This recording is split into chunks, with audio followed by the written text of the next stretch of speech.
L'Évangile de John, chapitre 3.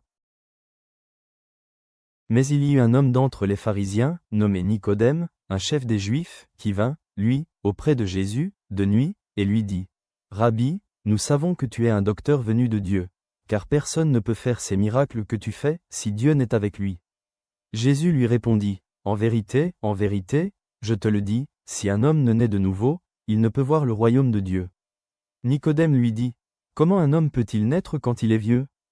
Peut-il rentrer dans le sein de sa mère et naître ? Jésus répondit : en vérité, je te le dis, si un homme ne naît d'eau et d'esprit, il ne peut entrer dans le royaume de Dieu.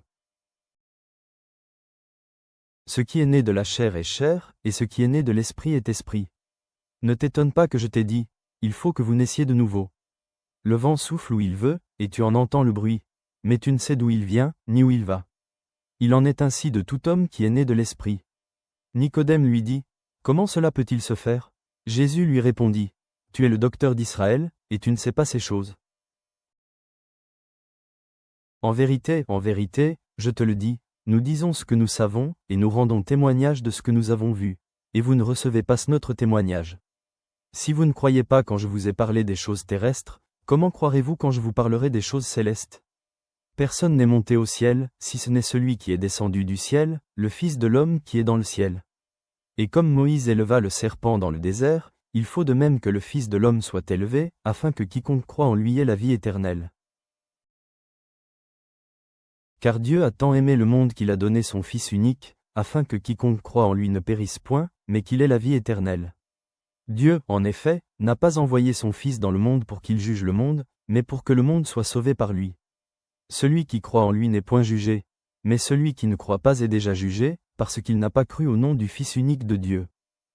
Jugement, c'est que, la lumière étant venue dans le monde, les hommes ont préféré les ténèbres à la lumière, parce que leurs œuvres étaient mauvaises. Car quiconque fait le mal est la lumière, et ne vient point à la lumière, de peur que ses œuvres ne soient dévoilées.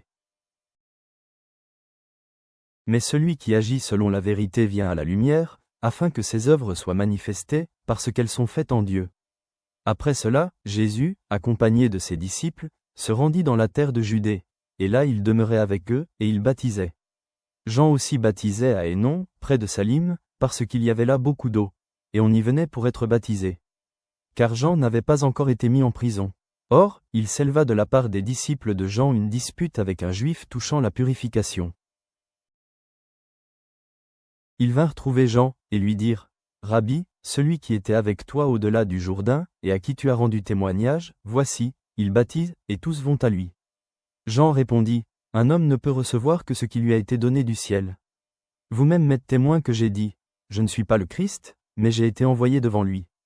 Celui à qui appartient l'épouse, c'est l'époux. Mais l'ami de l'époux, qui se tient là et qui l'entend, éprouve une grande joie à cause de la voix de l'époux. Aussi cette joie, qui est la mienne, est parfaite.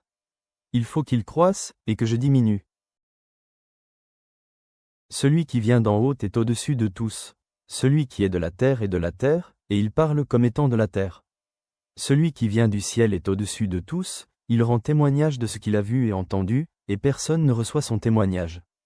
Celui qui a reçu son témoignage a certifié que Dieu est vrai, car celui que Dieu a envoyé dit les paroles de Dieu, parce que Dieu ne lui donne pas l'esprit avec mesure. Le Père aime le Fils, et il a remis toutes choses entre ses mains. Celui qui croit au Fils a la vie éternelle. Celui qui ne croit pas au Fils ne verra point la vie, mais la colère de Dieu demeure sur lui. Père, merci d'avoir tant aimé le monde que tu as donné ton Fils unique. Aide-nous à naître de nouveau par ton esprit et à avoir la vie éternelle par la foi en Jésus. Puissions-nous ne pas périr mais vivre éternellement avec toi. Au nom de Jésus, Amen.